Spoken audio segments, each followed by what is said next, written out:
पद्म पोखरी रे पद्म फूल उपरे आज आम कथा बा विभिन्न संग्रहकारी पद्म फूल संग्रह करी मार्केट रे बिक्री करती से बिक्री करी पेट पोषा करती किंतु ए पद्म फूल उपरे आम जो कथा बा आज किपरि पद्म फूल एमाने संग्रह करी बाजार रे पहुंचुती से उपरे आम आज कथबार्ता हेबा। आपनर परिचय बाबुला दास आज्ञा आमे घर सुबह सुबह काढ़ी मार्केट नहीं बेपार करूँ एरा सकाळू आपण बांतेरो सब बाहर करी एबे बाहर करू एबे नहीं रे मार्केट रे दबो आजा किछि 10 के 5 जो दिन जो रेट मार्केट रे गला हमर मजूरी भारिया पाना पेटो जीवन बाजी लगई रे अध राति नै 5 दिन अंधार रे काढछो ए फूल आषाढ़ मास रे बहुत फुटे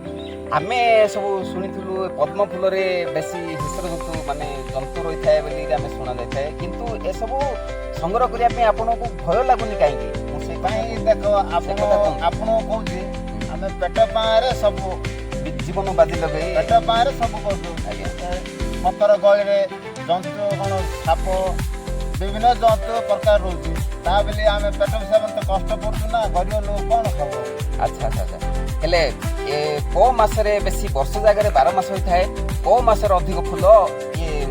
माने फुटी थाए हमर ए फूल फुटे बोले आषाढ़ श्रावण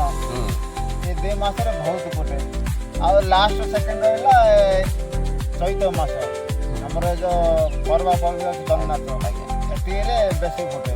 आ सेठी अन्य दिने फुटे ना चाष ए फूल चाष मत निजे करि परिबे लोक माने जदी पोखरी अछि करि परिबे निजर पोखरी थिले नै निजे चाष करि परिबे ओहो हो आपनर सरकारी जमी रे सरकारी माने पोखरी रे आपण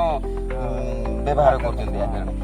ए जो आमे जानछु ए पद्म फूल रे खर्च नाही किंतु आदाय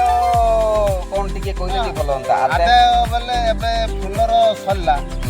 फूल सरीला परे पतर को मरि जीरो मरला परे तार नाडर थरे माटी खोली गिरे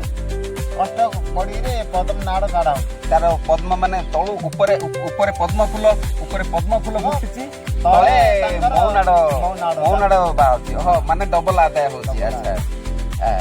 हो ठीक है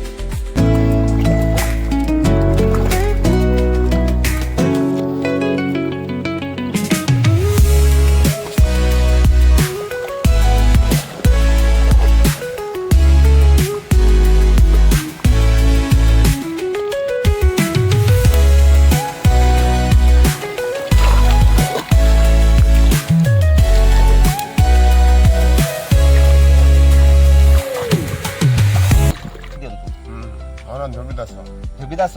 ए पद्म फूल आपण केबे ठारू ए संग्रह करजदी एडा हमें गोटे 10-15 वर्ष ला 10-15 वर्ष ला ए पद्म फूल एता करजदी आपण चाष करजन ना कि ए पोखरु आपण संग्रह करजदी हमें एडा गोटे आंठलो गोटे पोखरी भितर काम सरकारी पोखरु आपण संग्रह करी आपण बाजार रे बिकजदी ए फूल आपण ए फूल आपण बाजार नै केमिति दउचंदी आ किन संग्रह करजदी केन बेले सकाळू आपण सकाळू न जीवन में कुछ हां हां ए फूल आपण केते टंगा रे बाजार रे बिक्री होची आ किंदी यार टिके हाल चाल टिके कहबे आपण हां गोटे 5 10 5 10 देखुछ। अच्छा अच्छा अच्छा अच्छा हेले ए फूल आपण केते संग्रह करजदी प्राय केते गोटे 50 100 200 500 इन जाउछ ता। अच्छा अच्छा हेले समस्त मिली मिसी ए सब संग्रह करछदी आपन को एबे ए पोखर रे आपन को भय लागुनी माने हिंस्र जंतु ए भलिया सब जिंस रहउची आपन कोन भय न थाई आपन किन संग्रह करछी से जाउछ 3 घर ता जीवन बाजी लगे जीवन बाजी। अच्छा ठीक है।